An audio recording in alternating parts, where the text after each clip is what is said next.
إن الحمد لله نحمده ونستعينه ونستغفره ونعوذ بالله من شرور أنفسنا ومن سيئات أعمالنا من يهده الله فلا مضل له ومن يضلل فلا هادي له أشهد أن لا إله إلا الله وحده لا شريك له وأشهد أن محمدا عبده ورسوله أما بعد. Kita lanjutkan hadis 1000 berapa? 56 ya? Hah? 55. Hadis yang dikeluarkan Imam Ibnu Hibban dalam Rawdatul Uqala, Abu Abdullah Al-Falaki dalam Al-Fawaid, Abu Tahir bin Qaidas dalam Majlis, Adhiya dalam Al-Mukhtarah, dari jalan Muammil bin Ismail. Qala haddatsana Syu'bah dari Ziyad bin Ilaqah dari Usama bin Syarik secara marfu' bahwa Rasulullah SAW bersabda, "Ma karihta an yarahu an-nas fala taf'alhu idza khalauta." Apa-apa yang kamu tidak suka untuk dilihat oleh manusia dari perbuatanmu, maka jangan kamu lakukan kalau kamu sedang sendirian. Al-Lalikai berkata hadis ini gharib. Gharib itu apa sih? Gharib itu berasal dari satu jalan, ya. Dari Ziyad bin Ilaqah, tidak ada yang meriwayatkan darinya kecuali Syu'bah saja, dan tidak ada yang meriwayatkan dari Syu'bah kecuali Muammil. Nah, ini disebutkan gharib. Jadi gharib itu adalah hadis yang diriwayatkan dengan satu perawi, yaitu gharib. Dan gharib ada dua, ada gharib mutlak dan ada gharib nisbi. Syekh Albani berkata wa huwa sayyi'ul hifdz, dan dia seorang yang buruk hafalannya. Siapa itu? Ziyad bin Ilaqah itu, sehingga sanadnya lemah. Dan boleh jadi, kata beliau, hadis ini termasuk Israiliyat. Al-Imam At-Tabrani mengeluarkan dari Abdurrahman bin Abza, ia berkata Daud an-Nabi sallallahu alaihi wasallam demikian. Dan ia mengeluarkan juga dengan dua sanad, dan perawinya salah satunya adalah perawi sahih sebagaimana dikatakan oleh Al-Imam Al-Haythami. Namun kata beliau, aku mendapatkan hadis ini syahid yang lain yang mursal. Itu dalam hadis Jami' Ibn Wahab, dan perawi-perawinya semuanya dianggap thiqah kecuali syekhnya Abu Ishaq As-Sabi'i ini. Sehingga menurut beliau hadis ini hasan insyaallah. Hadis ini menunjukkan, ya akhi, bahwa apabila kita tidak suka perbuatan kita diketahui orang lain, itu pertanda bahwa itu perbuatan dosa. Dan tentu kata Rasulullah, kalau kamu tidak suka untuk dilihat orang, maka jangan kamu lakukan ketika kamu sendirian. Ketika kita sendirian, maka jangan kita lakukan itu. Makanya dalam hadis An-Nawas bin Sam'an, bahwasanya Nawas bin Sam'an bukan, dalam hadis bahwa ada seorang sahabat Nabi sallallahu alaihi wasallam datang kepada Rasulullah. Lalu kemudian Rasulullah bersabda, "Ji'ta tas'alu 'anil bir?" Kamu datang untuk bertanya tentang kebaikan, bukan? Kata apa sahabat ini, betul. Kata Rasulullah, "Istafti qalbak." Coba minta fatwa kepada hatimu itu. Al-birru matma'annat ilaihi nafs watma'anna ilaihil qalbu wal ithmu ma haka fis sadr wa taraddada fil qalb. Ya. Wa in aftakan nasu aftauk. Bahwa dosa itu, kata Rasulullah SAW, itu yang membuat hatimu apa? Tidak tentram dan tidak tenang. Ya, dalam satu riwayat, dan kamu tidak suka orang-orang melihatnya. Maka sesuatu yang kita tidak suka untuk orang-orang melihatnya, kata Rasulullah, jangan kita lakukan di saat kita sendirian. Hadis selanjutnya 1056. Hadis yang dikeluarkan Imam At-Tabrani, demikian Ad-Diya dalam Al-Mukhtarah dari jalan At-Tabrani, dari dua jalan, dari Al-Hasan bin Ahmad bin Abi Syu'aib Al-Harrani. Ia berkata, haddatsana Miskin bin Bukair qala haddatsana Muhammad bin Muhajir dari Ibrahim bin Abi Hurrah dari Mujahid dari Ibnu Abbas secara marfu' bahwa Rasulullah SAW bersabda, khairu ma'in ala wajhil ardi ma'u zamzam fihi ta'amun minat tu'mi wa shifa'un minas sukmi wa syarru ma'in ala wajhil ardi ma'un biwadi barahut baqiyatu hadramaut karijlil jaradi minal hawam yusbihu yatadaffaqu wa yumsi la bilala biha. Sebaik-baiknya air di atas permukaan bumi ini adalah air Zam-Zam. Ia adalah makanan ya bagi orang yang lapar dan obat bagi orang yang sakit.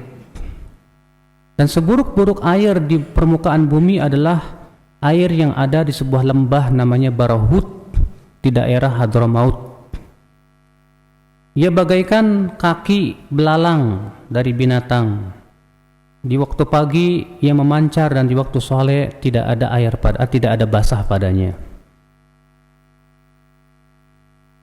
Syekh Albani mengatakan At-Tabrani juga meriwayatkan hadis ini dalam Al-Mu'jamul Awsat. Lalu At-Tabrani berkata, tidak ada yang meriwayatkan dari Ibrahim kecuali Ibnu Muhajir ini, dan tidak ada yang meriwayatkan darinya kecuali Miskin dan bersendirian padanya Al-Hasan. Syekh Albani berkata, ia seorang perawi yang thiqah dari perawi-perawi Muslim. Demikian pula yang di atasnya selain Ibrahim bin Abi Hurrah itu. Imam Adz-Dzahabi berkata tentang Ibrahim bin Abi Hurrah, ia dianggap lemah oleh As-Saji. Namun dianggap thiqah oleh Ibnu Ma'in dan Imam Ahmad dan Abu Hatim. Ini ya, Yahya bin Ma'in ini termasuk ulama mutasyaddidin. Ulama mutasyaddidin itu ulama yang paling sulit menganggap thiqah seorang perawi. Abu Hatim pun juga termasuk yang mutasyaddid. Abu Hatim ini subhanallah ya, untuk mengatakan thiqah pada seorang perawi sulit minta ampun. Bahkan Imam Tirmidzi aja hanya dikatakan oleh Abu Hatim saduk. Ya, saking sulitnya beliau untuk mengatakan thiqah. Makanya kalau mereka sudah menthiqahkan seorang perawi, kata Imam Adz-Dzahabi, gigit dengan gerigi geraham. Apalagi di sini Imam Ahmad pun menganggap thiqah. Dan Imam Ahmad termasuk ulama mu'tadilin. Ya, yang pertengahan, tidak terlalu ekstrim, tidak terlalu ya. Dan ulama mu'tadilin ini perkataan dalam jarh dan ta'dilnya itu selalu diterima. Dan Imam Adz-Dzahabi berkata bahwa ia seorang yang la ba'sa bih. Ia pernah melihat Ibnu Umar dan meriwayatkan darinya Ma'mar, demikian pula Yahya bin Ma'in ya, dan ia tinggal di Mekah.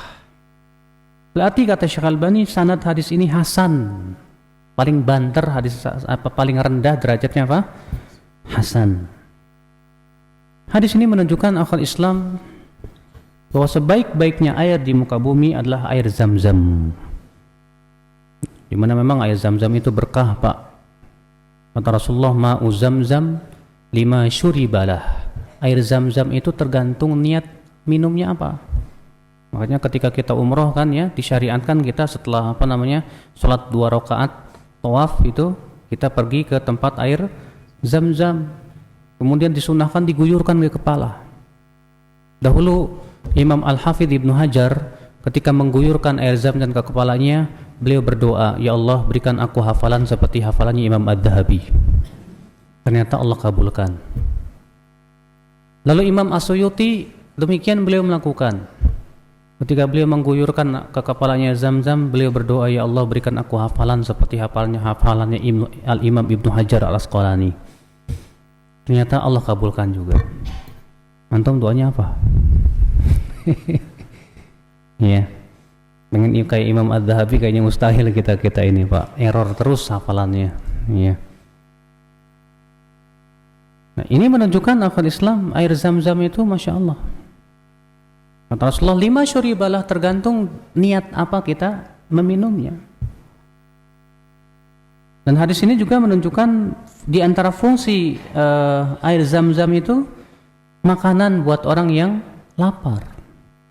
Dahulu Abu Dzar ketika beliau hendak masuk Islam, beliau pun kemudian masuk ke kota Mekah mencari Rasulullah SAW, dan beliau mengatakan, selama 3 hari 3 malam aku tidak makan kecuali air zam-zam saja, dan beliau tidak merasakan lapar.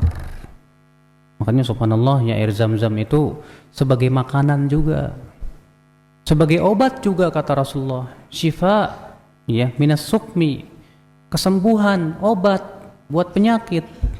Makanya antum, ya, air zam-zam itu masya Allah banyak fungsinya ya akhwat Islam, azakumullah. Ya, jangan kita sia-siakan air zam-zam itu ya akhi. Hadis ini juga menunjukkan akhi bahwa seburuk-buruknya air di muka bumi ini itu di sebuah lembah yang disebut dengan lembah Barahut. Sebagian ulama mengatakan lembah Barahut ini adalah lembah yang disimpan padanya arwah orang-orang kafirin. Namun, ya, banyak ulama mengatakan bahwa semua itu tidak ada asalnya. Bahwa klaim bahwa lembah Barahut ini adalah merupakan lembah yang disimpan padanya arwahnya orang-orang kafir ini tidak ada dalilnya. Justru yang disebutkan dalam Al-Qur'an bahwa orang-orang kafir itu disimpan rohnya di mana? Sijin. Dalam surat apa itu? Al-Mutaffifin. Ya. Kalla, terus inna kitabal fujari lafi sijin. Orang-orang kafir itu dalam sijin, dalam api neraka, dalam kerak di bawah bumi, bukan di lembah Barahut. Dan kata para ulama, ya, bahwa lembah Barahut ini memang lembah yang baunya tidak enak kata mereka. Airnya pun juga, ya, keruh dan sangat tidak bagus. Kita lanjutkan hadis 1057. Hadis yang dikeluarkan Al-Imam yang diriwayatkan dari hadis Qais bin Sa'ad, demikian pula Anas bin Malik, Abu Hurairah, Abdullah bin Mas'ud, Mujahid dan Al-Hasan. Adapun hadis Qais bin Sa'ad dikeluarkan oleh Ibnu Adi dalam Al-Kamil dari jalan Hisham bin Ammar. Qala haddatsana Jarrah bin Mulaih. Ia berkata haddatsana Abu Rafi' dari Qais bin Sa'ad. Ia berkata, laula anni sami'tu Rasulullah sallallahu alaihi wasallam yaqul, kalau bukan karena aku mendengar Rasulullah SAW bersabda, al-makru wal khadi'ah finnar, makar dan penipuan itu tempatnya dalam api neraka, lakuntu min amkarin nas, pasti aku menjadi orang yang paling pintar bermakar di muka bumi ini. Iya.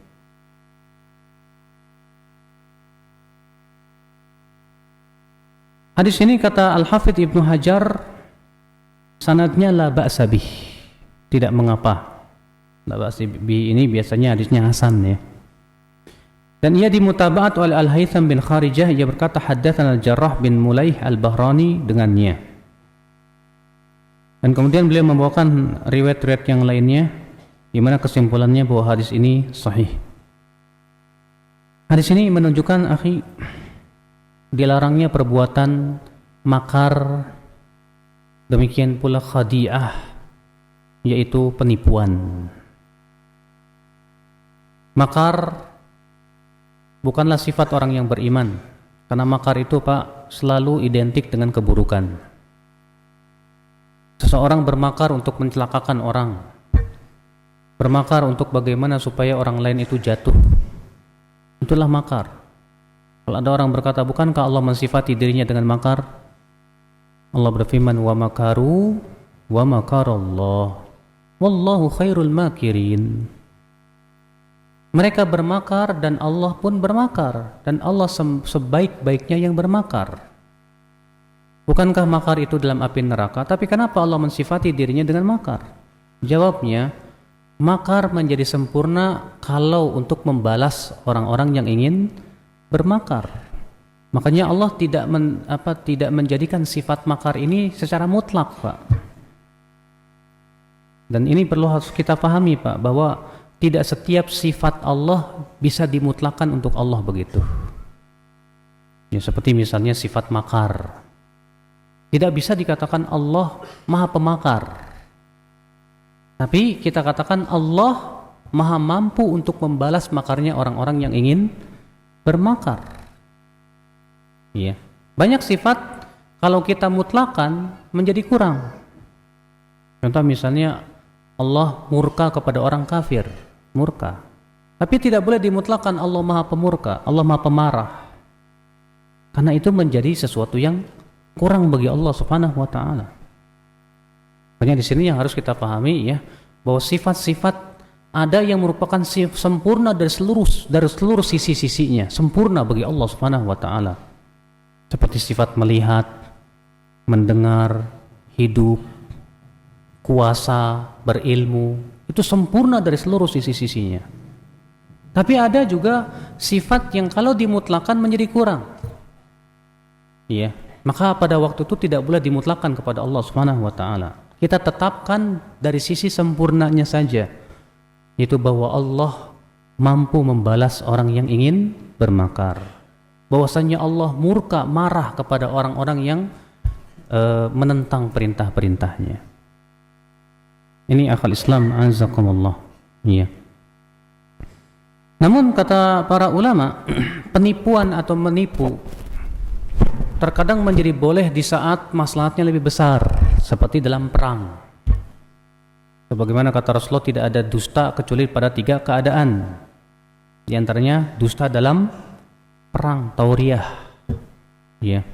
Maka yang seperti ini boleh karena untuk maslahat yang lebih besar, kata para ulama. Wallahu a'lam.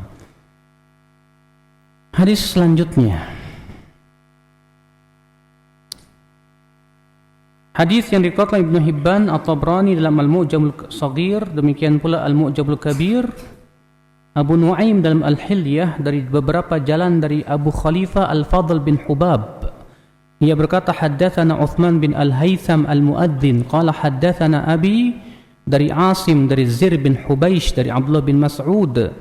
Ia berkata, Rasulullah sallallahu alaihi wasallam bersabda, man ghasyana falaysa minna wal makru wal khida'u finnar. Siapa yang mencurangi kami, maka ia bukan termasuk golongan kami. Sedangkan makar dan penipuan itu tempatnya dalam api neraka. Syekh Albani berkata sanadnya hasan. Ya, sanad hadis ini hasan. Dan hadis ini menunjukkan larangan berbuat curang. Dan dalam satu riwayat yang lain, oleh Abu Daud, Rasulullah SAW melewati penjual gandum. Lalu kemudian Rasulullah memasukkan tangannya ke dalam gandum. Ternyata di bawahnya basah. Apa kata Rasulullah? Kenapa kamu tidak jadikan yang basah di atas? Man ghasyana falaysa minna. Siapa yang mencurangi kami, ia tidak termasuk golongan kami. Dan berbuat curang itu Pak, dalam segala hal Pak, dilarang ya. Dalam perdagangan haram. Iya. Kadang berbuat curang dengan cara kong kali kong. Ada orang yang kerjasama dalam jual beli lelang. Ayo siapa yang mau lelang bukan? Siapa yang mau beli? Siapa yang mau beli? Saya 50.000. Siapa yang lebih? Nah dia kong kali kong sama temannya, kamu nanti yang naikin harga ya, biar orang-orang pada naikin. Padahal dia nggak ada niat untuk beli. Itu namanya curang juga. Iya. Dan kecurangan itu sering dan kerap terjadi ya akal Islam. Penipuan dan yang lainnya, termasuk nyontek. Ketika ujian ya, bagi ujian nyontek, curang. Dan itu bukan dosa kecil, dosa besar kata para ulama. Rasulullah mengatakan, man ghasyana falaysa minna. Siapa yang mencurangi kami, maka ia bukan dari golongan kami, akal Islam. Dalam jual beli, di dalam berbagai macam hal, tidak diperkenankan kita untuk berbuat curang. Hadis selanjutnya, hadis 1059. Hadis yang dikeluarkan oleh Ibnu Nasr dalam As-Salah dari Abu Mu'ad Al-Fadl bin Khalid An-Nahwi, ia berkata, Haddatsana Ubaid bin Sulaiman Al-Bahili qala sami'tu Ad-Dhahhak bin Muzahim bercerita dari Masruq bin Al-Ajda. Ya, dari Aisyah semoga Allah meridainya, ia berkata, Rasulullah sallallahu alaihi wasallam bersabda, "Ma fis sama'id dunya mawdhi'u qadamin illa 'alaihi malakun sajidun aw qa'imun. Fadzalika qaulul malaikah wa ma minna illa lahu maqamun ma'lum wa inna lanahnu as-saffun wa inna lanahnu al-musabbihun." Tidak ada di langit dunia ini, kata Rasulullah, ya, tempat sebesar qadam, satu kaki, kecuali di situ ada malaikat yang sedang sujud atau berdiri. Dan itulah makna firman Allah ketika menghikayatkan perkataan para malaikat, wa ma minna illa lahu maqamun ma'lum. Dan tidak ada dari kami kecuali mempunyai tempat yang telah diketahui. Wa inna lanahnu as-saffun, dan kami selalu bersaf. Wa inna lanahnul musabbihun, dan kami selalu bertasbih, ya, mensucikan Allah Subhanahu wa taala. Syekh Albani berkata sanad hadis ini hasan dalam syawahid. Hadis ini menunjukkan akhi bahwa langit dunia ini dipenuhi oleh malaikat. Sampai kata Rasulullah tidak ada satu kaki pun di langit dunia kecuali di situ ada malaikat. Dan ini menunjukkan Pak bahwa jumlah malaikat itu banyak sekali. Jumlah malaikat itu lebih banyak daripada jin, dan jumlah jin lebih banyak daripada manusia. Iya.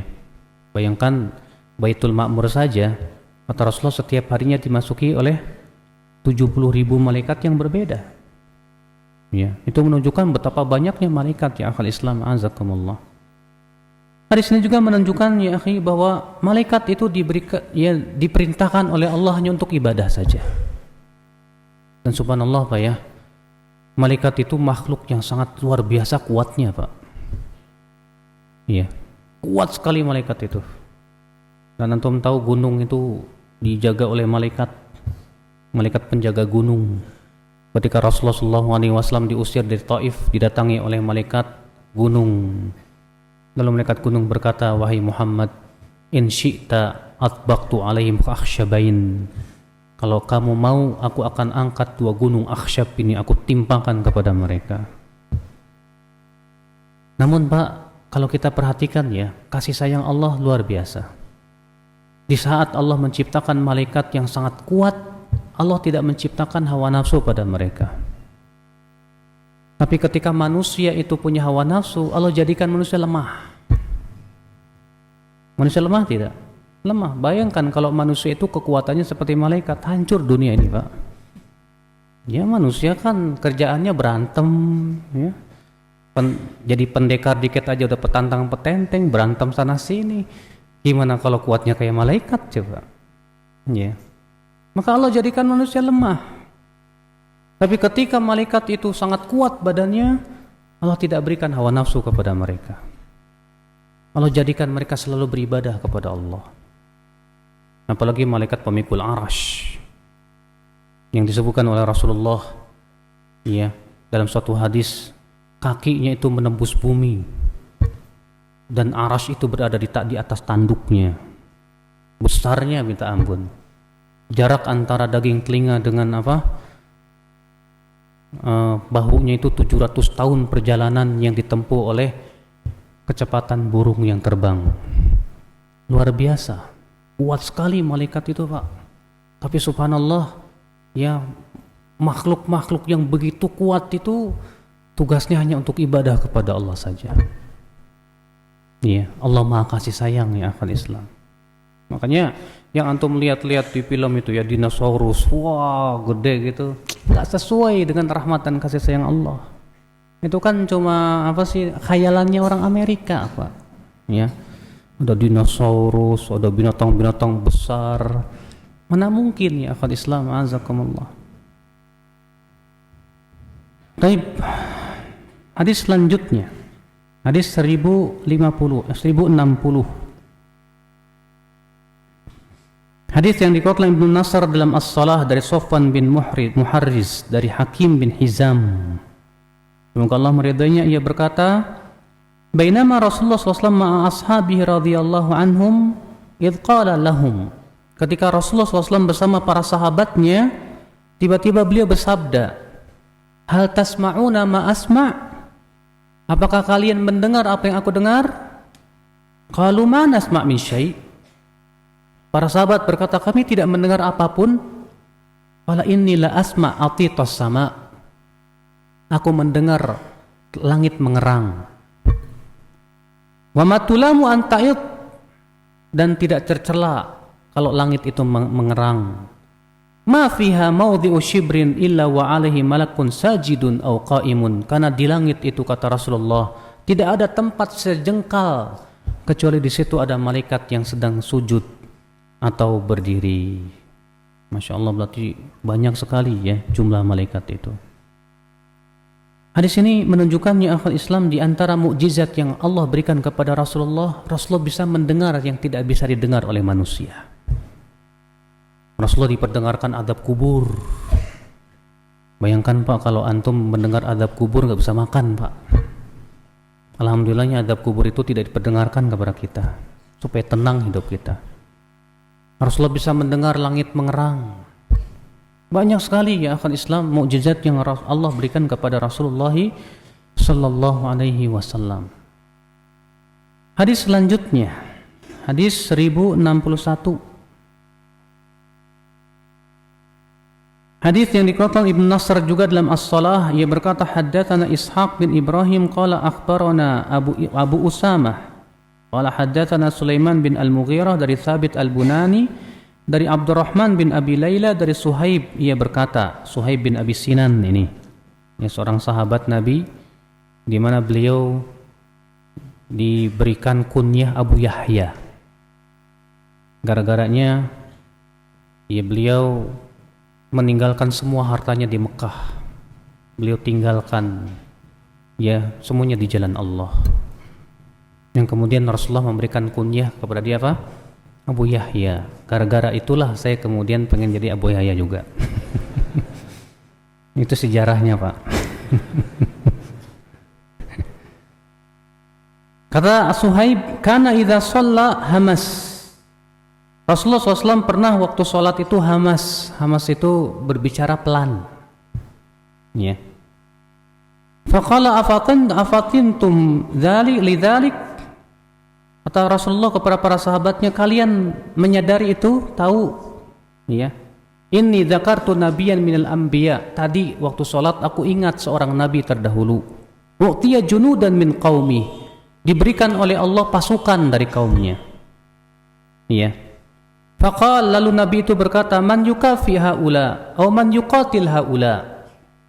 Lalu Nabi itu berkata, siapa yang mencukupi mereka? Artinya siapa yang mau memerangi mereka musuh-musuh itu?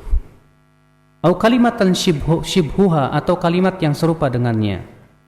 Fa'auhallahu ilaihi an ikhtar liqaumika ihda thalath. Maka Allah pun mewahyukan kepada Nabi tersebut untuk silahkan engkau pilih untuk kaummu salah satu dari tiga. Yang pertama, an usallitu alaihim aduwahum, aku akan kuasakan musuh mereka terhadap mereka. Awil ju', atau aku kuasakan kelaparan atas mereka. Awil maut, atau aku kuasakan kematian atas mereka. Karena mereka tidak mau berperang, disuruh perang gak mau. Akhirnya Allah menyuruh Nabi memberikan pilihan kepada mereka hanya tiga: dikuasai musuh, atau ditimpa kelaparan, atau ditimpa kematian. Semuanya pahit Pak. Iya. Fastasyara qaumahu fi dzalik, maka Nabi ini pun bermusyawarah dengan kaumnya tentang itu. Faqalu naqilu dzalika ilaik. Kata kaumnya, ya udah kami serahkan kepada engkau saja. Anta nabiyullah, kamu nabi Allah. Faqama fasalla, maka Nabi ini pun berdiri salat. Wa kanu idza fazi'u ila shalah, dan mereka itu apabila sedang ketakutan segera mereka salat. Faqala ya Rabb amal ju'awil adu fala. Lalu Nabi ini berkata, ya Rabb, adapun kalau kelaparan ataupun dikuasai musuh jangan ya Allah. Walakinal maut, tapi aku memilih kematian saja. Fasullita alaihimul maut thalathatu ayyam, maka dikuasakanlah kematian kepada mereka 3 hari. Ya. Famata minhum sab'una alfan, sehingga meninggal di antara mereka 70.000. Fahamsil ladzi tarawna anni aqul, adapun bisik-bisikku tadi yang kalian lihat, karena aku berdoa kepada Allah, Allahumma bika uqatil wa bika usawil wala haula wala quwata illa bik. Ya Allah, dengan Engkau aku berperang, dengan Engkau aku menyerang, dan tidak ada daya dan upaya dan kekuatan kecuali dengan izin-Mu. Iya. Hadis ini ya akhul Islam menunjukkan bahwa syariat Nabi terdahulu itu lebih berat, Pak, dibandingkan dengan syariat kita umat Islam. Umat Islam itu syariatnya mudah. Bayangkan syariat Nabi Musa, antum tahu syariat Nabi Musa? Orang yang jatuh kepada kesyirikan, taubatnya caranya gimana? Bunuh diri. Ya, ketika Allah menyebutkan dalam Al-Baqarah itu, Allah mengatakan, Nabi Musa berkata kepada kaumnya apa? Innakum zalamtum anfusakum bittikhadikumul ijla fatubu ila bari'ikum faqtulu anfusakum. Kalian ini telah mendolimi diri kalian dengan kalian mengambil patung sapi sebagai sesembahan. Maka taubatlah kalian, bunuh diri kalian sendiri. Masya Allah, berat banget. Alhamdulillahnya kita enggak begitu, Pak. Iya. Mereka itu kalau kena najis, Pak, enggak boleh dicuci, digunting. Alhamdulillah di dalam syariat Nabi Muhammad apa? Cukup dicuci. Makanya alhamdulillah kita ini diberikan oleh Allah Subhanahu wa taala ya keringanan. Kata Rasulullah, ummati ummatun marhumah. Umatku ini umat yang disayangi oleh Allah Subhanahu wa taala. Ya. Umat Nabi Muhammad ini Masya Allah syariatnya paling mudah. Demikian pula diberikan oleh Allah berbagai macam keringanan. Ya. Syariat Islam sudah mudah. Ketika ada kesulitan semakin mudah, ya enggak? Makanya dalam kaidah mengatakan al-masyaqqah tajlibut taisir. Sesuatu yang sulit itu mendatangkan apa? Kemudahan. Salat mudah, Pak. Tapi ketika antum tidak bisa berdiri, silakan duduk. Iya. Kalau tidak ada air, silakan tayamum. Mudah tidak, Pak? Mudah sekali agama kita ini, Masya Allah, alhamdulillah. Tapi aneh, banyak aja orang yang anggap Islam itu susah. Ya. Yang menganggap susah itu karena hatinya yang penuh maksiat sebetulnya. Ikhwatul Islam azakumullah. Makanya umat Islam ini diberikan oleh Allah banyak keistimewaan ya. Di antaranya syariat yang mudah dan indah ini. Hadis ini juga menunjukkan akhwat Islam disyariatkan kita banyak berdoa di dalam sholat, terutama di waktu sujud. Di mana ikhwatul Islam Rasulullah SAW juga menganjurkan banyak berdoa di waktu sujud. Kata Rasulullah, wa ammas sujud fajtahidu fihi du'a. Adapun dalam sujud banyak-banyak berdoa, bersungguh-sungguh kalian berdoa. Hadis ini juga menunjukkan akal Islam bahwa khusyuk itu tidak wajib. Karena Rasulullah sedang sholat, ingat Nabi terdahulu. Ya. Kan disebutkan dalam hadis ini Rasulullah sedang sholat lalu mengucapkan ya bisik-bisik. Kemudian ditanya oleh para sahabat, apa yang kau lakukan ya Rasulullah? Kata Rasulullah, kalian tadi tahu aku melakukan itu. Iya, aku ingat seorang Nabi terdahulu. Berarti Rasulullah sedang sholat ingat Nabi terdahulu. Nah ini kan tidak khusyuk namanya kan? Ya, mengingat Nabi terdahulu. Maka Rasulullah SAW pun kemudian mengucapkan doa seperti itu. Maka ya khusyuk itu tidak wajib. Bahkan Rasulullah SAW pernah sholat sambil melihat ke bukit, Pak. Gara-garanya waktu itu Rasulullah SAW mengirim seorang laki-laki. Kata Rasulullah, siapa yang malam ini mau berjaga di bukit sana untuk menjaga-jaga jangan sampai ada musuh yang menyerang. Kata seorang sahabat, aku ya Rasulullah. Makanya sahabat ini pergilah ke bukit tersebut. Ketika waktu masuk waktu subuh, sahabat ini belum pulang juga. Maka Rasulullah khawatir. Ketika sudah masuk waktu subuh, Bilal pun adzan, qomat, maka Rasulullah pun sholat subuh sambil menengok ke arah bukit. Iya, karena kekhawatiran itu. Maka yang seperti ini, hal-hal seperti ini diperbolehkan kalau ada hajat, kata para ulama. Adapun kalau tidak ada hajat, maka ya tidak diperbolehkan, hukumnya makruh.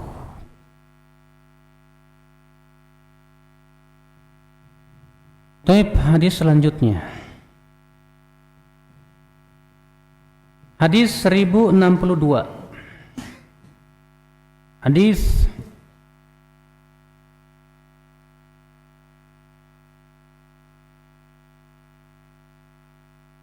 yang dikeluarkan Ibnu Nasr juga dalam As-Shalah, ia berkata haddatsana Muhammad bin Yahya qala haddatsana Al-Hajjaj dari Hammad dari Hammad dari Rib'i bin Khirash bahwa Syith bin Rib'i meludah ke arah kiblat.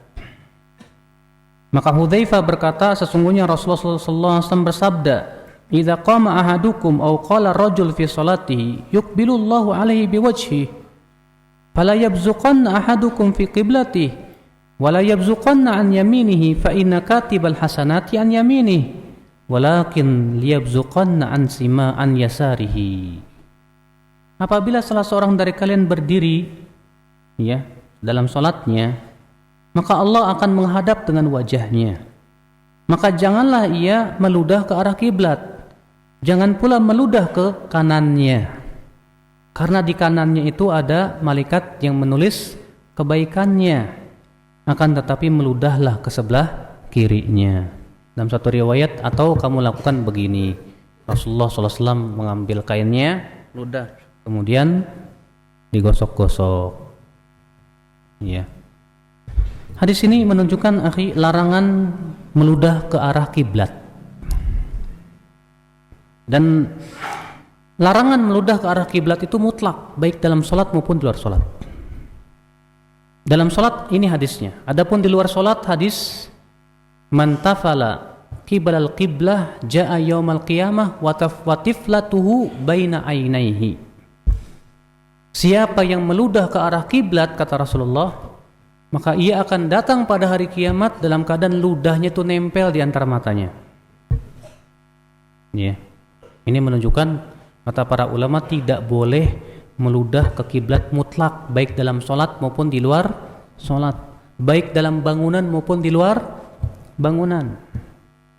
Makanya kata Syekh Albani, ya, aneh ada orang yang berpendapat bahwa buang air boleh menghadap ke kiblat kalau dalam bangunan.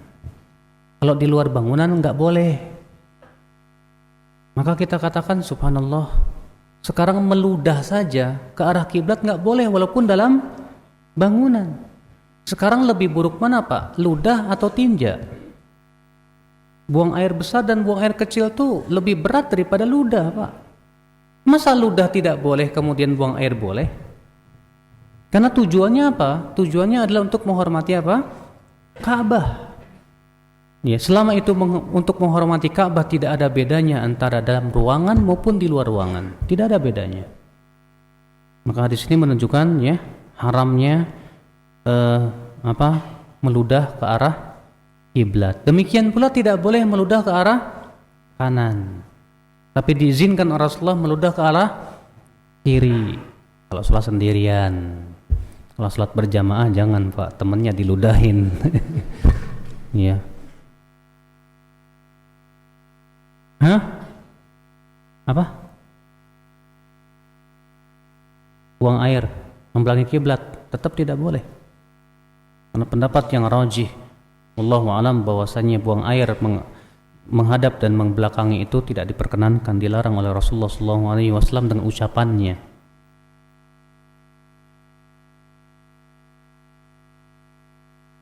Hadis ini menunjukkan juga ya akhul Islam bolehnya bergerak untuk keperluan dalam sholat. Boleh bergerak dalam sholat untuk keperluan. Nah, sekarang menjadi pertanyaan, batasan geraknya berapa? Pokoknya nggak boleh banyak. Yang namanya banyak itu berapa? Menurut Imam Syafi'i 3 kali. Iya, Lebih dari 3 kali batal kata Imam Syafi'i. Namun sebagian ulama membantah pendapat Imam Syafi'i dengan mengatakan tidak ada dalilnya. Buktinya Rasulullah SAW ketika sholat asar, beliau sholat dalam keadaan menggendong Umamah. Setiap kali mau sujud diletakkan. Pas bangun diambil lagi. Pas mau sujud diletakkan lagi. Pas bangun diambil lagi. Itu berapa kali coba? Hah? Iya. Tapi Rasulullah tidak membatalkan sholatnya. Maka dari itu, ya, pembatasan 3 ini pun tidak ada dalilnya memang. Yang jelas tidak boleh banyak. Ya. Maka dari itu boleh bergerak di dalam sholat kalau dibutuhkan. Adapun kalau tidak dibutuhkan, maka pada waktu itu hukumnya apa? Makruh. Ya, makruh. Maka kalau antum misalnya meludah ke tisu boleh tidak? Boleh. Antum lagi pilek gitu kan, meler terus bawa tisu. Iya. Pas keluar meler langsung pakai tisu. Masukin lagi. Enggak masalah, silakan. Antum lagi sholat, HP-nya bunyi ting tong ting tong ting tong. Ambil aja, Pak. Matiin, plek. Daripada mengganggu orang. Itu gerakan dibutuhkan masalahnya, Pak. Enggak masalah. Iya. Hadis 1063. Hadis yang dikeluarkan Ibn Nasr juga dalam kitab As-Salah dari jalan Musa bin Ya'qub. Ia berkata, haddatsani Abbad bin Abi Salih As-Samman Maula Juwairiyah bintul Akhfash Al-Ghatafani, bahwa ia mendengar ayahnya berkata, aku mendengar Abu Hurairah berkata, Rasulullah SAW bersabda, idza kharajal muslimu ilal masjidi kataballahu lahu bikulli khutwatin khataha hasanah wa muhiya anhu biha sayyi'ah hatta ya'tiya maqamah. Apabila seorang muslim keluar menuju masjid, Allah tuliskan untuk setiap langkah kakinya ya satu kebaikan, dan dihilangkan, digugurkan darinya satu keburukan sampai ia mendatangi tempat sholatnya. Syekh Albani berkata sanad hadis ini hasan. Perawinya semua thiqat, perawi Muslim selain Musa bin Ya'qub ini, namun ia seorang yang shaduk, padanya ada sedikit kelemahan. Hadis ini akal Islam menunjukkan keutamaan berjalan kaki menuju masjid. Dan sudah kita pernah bahas akhi bahwa yang sunnah pergi ke masjid itu bukan dengan pakai kendaraan, tidak. Yang sunnah ke masjid itu apa? Jalan kaki. Bahkan dalam riwayat Al-Bazzar yang pernah saya sebutkan juga, bahwa ada seorang laki-laki rumahnya paling jauh dari masjid, di ujung awali saja sekitar 5 kilo. Tapi ia tidak pernah absen sholat berjamaah. Lalu dikatakan kepada laki-laki ini, kenapa kamu tidak beli keledai, ya, atau kendaraan yang bisa melindungi kamu dari panasnya padang pasir dan gelapnya di waktu malam? Apa kata sahabat ini? Aku tidak suka itu. Aku ingin setiap langkah kakiku ditulis oleh Allah. Kata Rasulullah, qad a'tallahu laka kullah. Allah telah memberikan itu semuanya untukmu. Makanya yang sunnah itu jangan pakai motor, Pak. Ya. Jangan pakai sepeda juga, jangan. Jadi gimana? Jalan kaki. Tapi daripada enggak ke masjid, mendingan pakai motor. Ini pada malas antum, ya udah pakai motor aja lah daripada enggak ke masjid. Ya. Tapi yang lebih bagus lagi jalan kaki. Dan pahalanya besar ya. Bayangkan kalau rumah antum dengan masjid itu jaraknya 200 meter, 1 meternya itu berapa langkah? 2 langkah. Berarti 2 kali 300 berapa? 600. 2 kali 200 400. Sekali pergi 400 kebaikan, 400 keburukan digugurkan. Pulangnya juga sama, 400 lagi, 800, bayangkan. Makanya pantas kalau Allah memberikan jaminan bahwa orang yang selalu pergi sholat berjamaah ke masjid itu, kata Rasul, dalam hadis riwayat Imam Ahmad apa? Asya bi khairin wa mata bi khairin. Ia akan hidup dalam keadaan baik dan wafat pun dalam keadaan baik. Orang yang selalu menjaga pergi ke masjid itu, Pak, insya Allah dijamin oleh Allah wafatnya husnul khotimah, insya Allah. Asal dia betul-betul menjaga pergi ke masjid, semangat pergi ke masjid, pergi ke masjid. Iya. Dan ini keutamaan besar akhwat Islam azakumullah. Saya kira pergi ke masjid itu insya Allah nggak berat sih ya. Memang sih perjalanan ke masjid itu butuh keimanan, Pak. Ada orang lari pagi 10 kilo kuat, tapi 100 meter ke masjid nggak kuat, aneh kan? Ada orang mendaki gunung Cermek, Masya Allah kuat, Pak, tapi pergi ke masjid 200 meter nggak kuat. Memang itu semuanya yang menentukan apa? Iman. Iya. Maka setiap kita berusaha bersungguh-sungguh, Pak, untuk meramaikan masjid, untuk senantiasa rindu hati kita untuk pergi ke masjid. Makanya kan 7 orang yang Allah berikan naungan pada hari kiamat, di mana tidak ada naungan kecuali naungan Allah. Siapa di antaranya? Rajulun qalbuhu mu'allaqun bil masajid.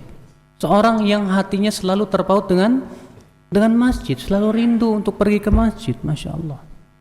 Makanya apa, di masjid itu yang ada orang soleh, tidak ada orang-orang mabuk-mabukan di masjid itu, Pak. Iya. Isinya orang-orang soleh yang selalu ingin kembali kepada Allah Subhanahu wa taala. Itulah masjid ya akhul Islam azakumullah wa iyyakum. Maka ya akhi, biasakan berjalan kaki ke masjid. Dan itu sudah olahraga juga, Pak. Ya, biasakan. Dan Rasulullah terkadang sekali-kali nyeker. Tahu nyeker? Nyeker men. Ya. Enggak pakai sendal. Maka disunahkan sekali-kali untuk pergi ke masjid itu enggak pakai sendal, nyeker aja udah. Ya, disunahkan begitu.